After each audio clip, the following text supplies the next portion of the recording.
Hello students, मैं हर्षराज पीएसबीआई की तरफ से आप सभी के साइंस का टीचर स्वागत करता हूं आज के इस नए वीडियो में।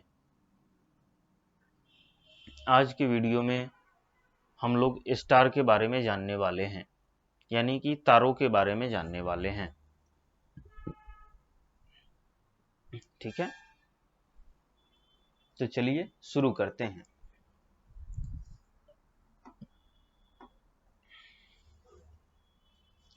जैसा कि आप लोग यहाँ पे देख पा रहे हैं, ये जो हमारा टॉपिक है यह है द स्टार्स, यानी कि सितारा या तारा, जो भी कहिए। Stars are big heavenly bodies that are fixed at one place. Star जो होते हैं, जो भी तारे होते हैं, वो बहुत बड़े हेवनली बॉडीज होते हैं, यानी कि उल्का पिंड कहिए, क्षुद्र, जो भी कहिए, तो हेवनली बॉडीज होते हैं।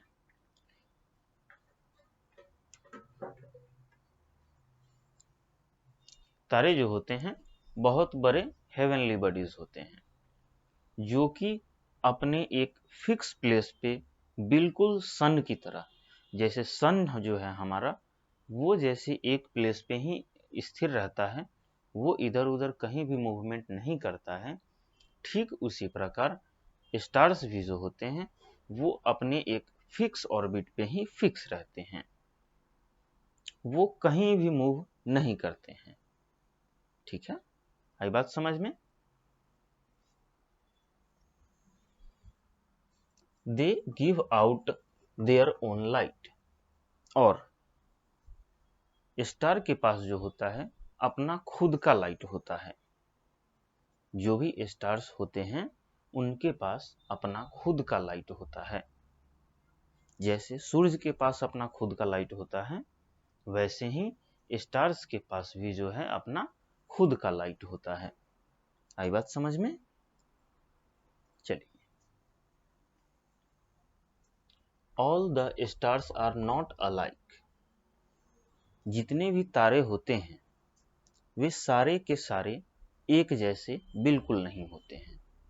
ठीक है, जितने भी तारे होते हैं वो क्या होते हैं, सारे के सारे एक जैसे बिल्कुल नहीं होते हैं। ठीक है, some stars are bright while others are dim. अब कुछ स्टार्स जो होते हैं वो बहुत ज़्यादा चमकीले होते हैं। ठीक है, कुछ स्टार्स जो होते हैं वो बहुत ज़्यादा चमकीले होते हैं, लेकिन कुछ स्टार्स वैसे भी होते हैं जो बहुत ही ज़्यादा डिम होते हैं। ठीक है, जैसे जैसे कोई स्टार होता है वो बहुत ही ज़्यादा चमकता है, उसके पास बहुत ज़्यादा हीट और एनर्जी रहता है, तो वो बहुत ज़्यादा चमकता है। लेकिन कुछ स्टार्स ऐसे भी होते हैं जिनके पास लाइट और हीट और एनर्जी कम होती है, तो वो थोड़ा कम चमकते हैं, यानी कि वो डिम रहते हैं। आई बात समझ में? चलिए, some stars occur in groups and form some pattern in the sky. अब कुछ स्टार्स जो होते हैं, कुछ तारे जो होते हैं वो ग्रुप में रहते हैं। ठीक है, कुछ तारे जो होते हैं वो ग्रुप में रहते हैं और वो एक पैटर्न को फॉर्म करते हैं, यानी कि एक प्रॉपर पैटर्न जो है उसको बनाते हैं। आई बात समझ में? कुछ स्टार्स जो होते हैं वो ग्रुप में रहते हैं और वो एक पैटर्न बनाते हैं। ठीक है, these groups of stars are called constellation, और वही ग्रुप, वैसा तारों का समूह जो एक पैटर्न बनाता है, कोई भी एक डिफिनिट पैटर्न बनाता है, उस पैटर्न वाले ग्रुप के स्टार्स को क्या बोलते हैं? कंस्टिलेशन बोलते हैं। क्या बोलते हैं? कंस्टिलेशन बोलते हैं। अगर आपसे कोई पूछे कि कंस्टिलेशन किसको कहते हैं, तो आप क्या कहोगे?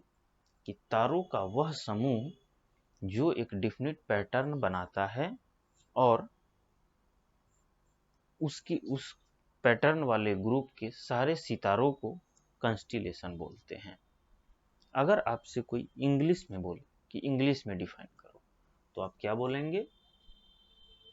Some stars occur in group and form some patterns in the sky. These groups of stars are called constellation. ठीक है, यहां तक कोई दिक्कत नहीं आई बात समझ में?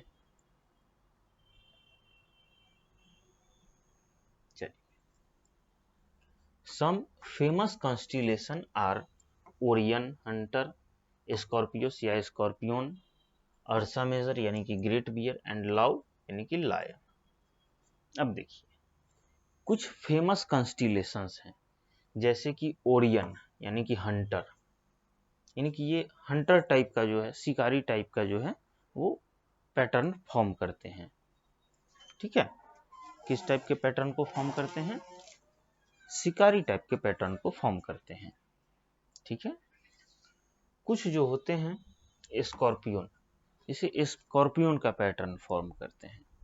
ठीक है, कुछ जो होते हैं वो अर्सा मेजर यानी कि ग्रेट बियर का पैटर्न फॉर्म करते हैं।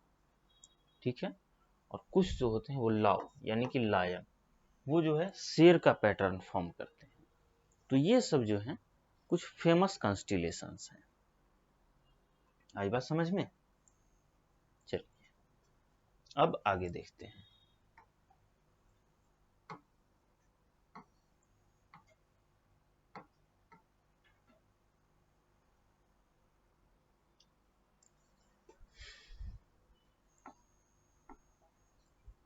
अब यहाँ पे है हमारा अगला टॉपिक, इंडियन एस्ट्रोनॉमर्स। ठीक है, इंडियन एस्ट्रोनॉमर्स यानी कि भारतीय खगोलविद। ठीक है, यानी कि भारत में जो भी एस्ट्रोनॉमर्स हुए हैं उनके बारे में इसमें जानेंगे हम लोग। तो चलिए शुरू करते हैं। The people who study stars are called astronomers, यानी कि वैसे व्यक्ति जो स्टार्स यानी कि तारों के बारे में पढ़ाई करते हैं, तारों के बारे में स्टडी करते हैं, उनको क्या बोलते हैं? एस्ट्रोनॉमर्स बोलते हैं। ठीक है, यानी कि वैसे व्यक्ति जो स्टार्स के बारे में स्टडी करता है, सितारों के बारे में स्टडी करता है, उसको क्या बोलते हैं? एस्ट्रोनॉमर्स बोलते हैं। ठीक है, about 1500 years ago there lived an astronomer in our country named Aryabhata. लगभग 1500 साल पहले, ठीक है, हमारे कंट्री में एक एस्ट्रोनॉमर हुआ करते थे। सोचिए, आज से लगभग 1500 साल पहले हमारे देश में एक एस्ट्रोनॉमर हुआ करते थे जिनका नाम था आर्यभट्ट। जिनका क्या नाम था? आर्यभट्ट नाम था उनका। ठीक है, जो कि हमारे भारत के बहुत बड़े एस्ट्रोनॉमर में गिनती होते थे, बहुत बड़े एस्ट्रोनॉमर थे वो। ठीक है, he studied and taught astronomy and mathematics. He was the first to tell that the earth is round and it rotates on its own axis.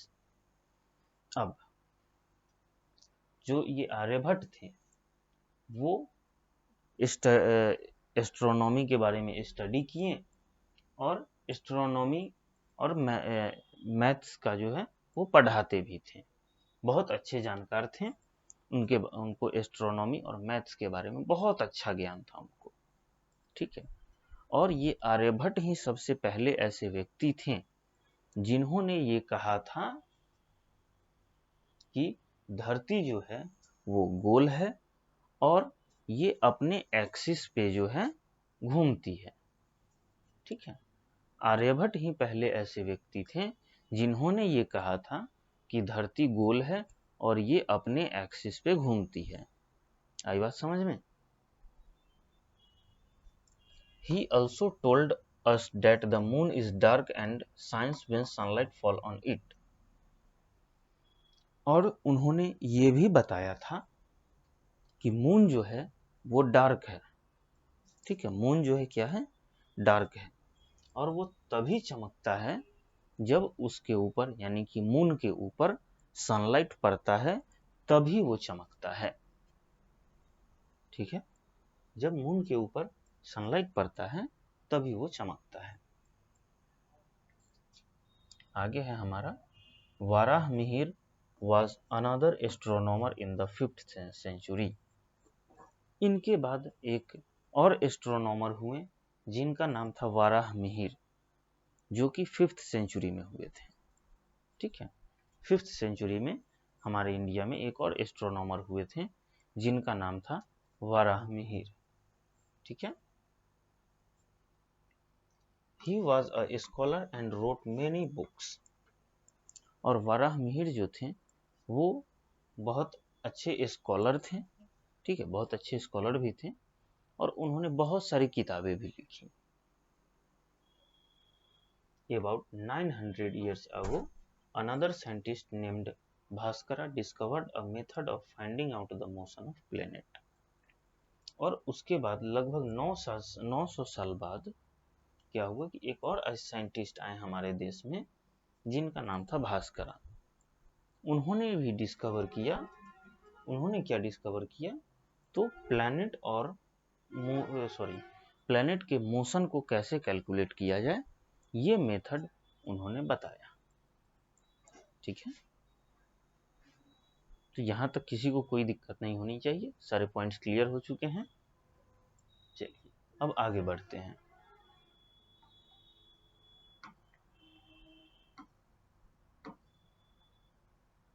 अब आगे है हमारा रिमेंबर और न्यू वर्ड्स। आगे क्या है हमारा रिमेंबर और न्यू वर्ड्स। ठीक है, तो ये है हमारा रिमेंबर। पहला, the earth is made up of land, water and air. It is round and surrounded by blanket of air called atmosphere. हमारा जो धरती है, हमारा जो अर्थ है, वो किस चीज से बना हुआ है, तो लैंड, वाटर और एयर से मिलके बना हुआ है। और ये जो है चारों तरफ से घिरा हुआ है एक हवा की चादर से, और उस हवा की चादर को क्या बोलते हैं, तो एटमॉस्फेयर बोलते हैं। दूसरा, rotation of earth causes day and night. Earth के रोटेशन के कारण जो है डे और नाइट होता है। ठीक है। तीसरा, the sun is a big ball of very hot gases. The sun gives out heat and light. Sun जो है वो आग का एक गर्म गोला है, गर्म गेंद की तरह है, और वह क्या देता है हमें, हीट और लाइट देता है। ठीक है। चौथा, the moon is a satellite of the earth. Moon जो है वो अर्थ का एक सैटेलाइट है। ठीक है, मून जो है अर्थ का एक सैटेलाइट है। पांचवा number, due to changes in the position of earth the moon appear to change its shape. जब भी अर्थ का पोजीशन चेंज होता है उसी हिसाब से मून का जो पोजीशन है वो चेंज होते रहता है। ठीक है। अगला, the star are glowing heavenly bodies. जो भी स्टार्स चमकते हुए हमें नजर आते हैं वो क्या होते हैं, हेवनली बॉडीज होते हैं। अगला, a group of stars forming a pattern is called constellation. तारों का एक समूह जो कि एक पैटर्न को फॉर्म करता है उसे क्या बोलते हैं, कॉन्स्टिलेशन बोलते हैं। अब फटाफट से हम लोग न्यू वर्ड्स देख लेते हैं। तो एक्सिस किसको बोलेंगे, तो an imaginary line on which anything revolves. एक ऐसा इमेजिनरी लाइन, एक काल्पनिक रेखा जिस पे कोई भी चीज रिवॉल्व करती है उसी को क्या बोलते हैं, एक्सिस बोलते हैं। अगला है हमारा रोटेशन, द मूवमेंट और spinning of the earth around the sun. यानी कि सूर्य के चारों तरफ स्पिन करना यानी कि घूमना जो है रोटेशन कहलाता है। Revolution, the movement of an object around a central part of line.